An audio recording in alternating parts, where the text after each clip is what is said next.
Farm Fed തട്ടിപ്പ് ഗുരുവായൂരും. Southern Green Farming and Marketing Multi State Cooperative Society Limited എന്ന സ്ഥാപനം നിരവധി പേരിൽ നിന്ന് ലക്ഷങ്ങൾ തട്ടിയതായി പരാതി.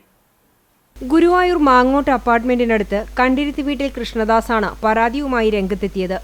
തന്റെ കയ്യിൽ നിന്നും 60 ലക്ഷം രൂപ തട്ടിയെടുത്തതായി കൃഷ്ണദാസ് പറഞ്ഞു.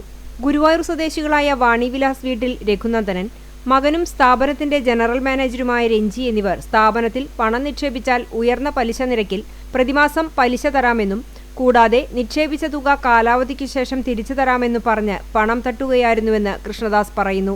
സ്ഥാപനത്തിനെതിരെയും തന്നെ വഞ്ചിച്ചവർക്കെതിരെയും കൃഷ്ണദാസ് ഗുരുവായൂർ ടെമ്പിൾ പോലീസിൽ പരാതി നൽകി.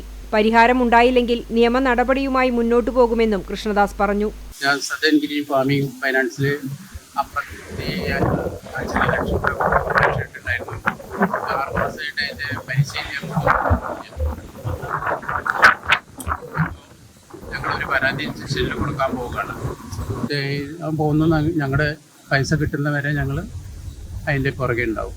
14 ജില്ലകളിലെ 16 ശാഖകളിലായി 7000-ഓളം അംഗങ്ങൾ വൻ തുക നിക്ഷേപിച്ചിട്ടുണ്ട് എന്നാണ് വിവരം. ഇതിൽ പലിശ വാഗ്ദാനത്തിൽ വീണ് 5 കോടി രൂപ വരെ നിക്ഷേപിച്ചവരുമുണ്ട്. നിക്ഷേപമായി വാങ്ങിയ പണം റിയൽ എസ്റ്റേറ്റ് നിക്ഷേപത്തിന് ഉപയോഗിച്ചതാണ് ഫാം ഫെഡിന്റെ പെട്ടെന്നുള്ള തകർച്ചയ്ക്ക് കാരണമെന്നാണ് സൂചന. ഗുരുവായൂർ ശാഖയിലെ 9 ജീവനക്കാർക്കും ബന്ധുക്കൾക്കും സുഹൃത്തുക്കൾക്കുമായി 5 കോടി രൂപയോളമാണ് നഷ്ടമായത്. 100 നിക്ഷേപകർ ഉണ്ടായിരുന്ന ശാഖയിൽ 70ഓളം കോടി രൂപ പിരിച്ചെടുത്തെന്നാണ് സൂചന. സ്ഥാപനത്തിനെതിരെ ഗുരുവായൂർ പോലീസ് സ്റ്റേഷനിൽ 25ഓളം പരാതികൾ രജിസ്റ്റർ ചെയ്തിട്ടുണ്ട്. കൃഷിക്കാരെ സഹായിക്കുവാനും കാർഷിക ഉൽപ്പന്നങ്ങൾ വിപണനം ചെയ്യുന്നതിനും രൂപീകരിച്ച ഫാം ഫെഡിൽ നിക്ഷേപം സ്വീകരിക്കാൻ അനുമതിയുണ്ടോ എന്ന് പരിശോധിച്ചു വരികയാണെന്ന് temple station inspector G Ajaykumar, SI Preetha Babu എന്നിവർ പറഞ്ഞു.